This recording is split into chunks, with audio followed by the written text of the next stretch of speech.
My name is Diljeet Taylor. I'm the head women's cross country and track coach at BYU, and I'm a big fan of relay.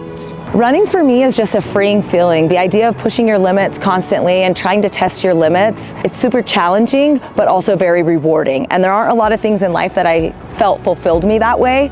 And so I just fell in love with it and have a ton of passion for people who chase it the same way I chased it. I come from a family with really strong work ethic and amazing values that they instilled in me from such a young age. What kind of shaped my relationship with running was in our culture growing up, women and girls weren't really encouraged to do sports beyond high school, and I kind of took an unconventional path and followed this dream. I think when you do that and you fight for the opportunity to get on a starting line, you have a different level of joy for it, and that still remains true today. I have a real strong commitment to wanting to work through challenges and see things through the finish line. That's kind of a metaphor to running, but also just to life. And I always have been taught, just through my own journey, but also through the journey of many of the athletes that I've coached, that on the other side of hard is the good.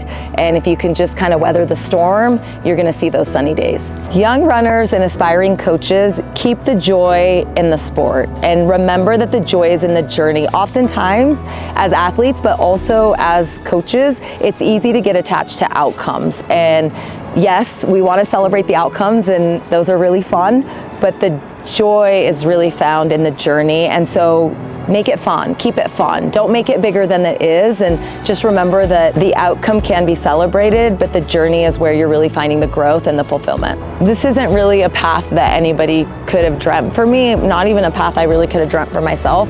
I've stayed true to my passions, even when they felt impossible, and I'm really grateful that I had the courage and bravery to do that, because I wouldn't be where I'm at today if I hadn't just stayed true to them. I think good leadership is holding yourself accountable first before you hold those around you accountable.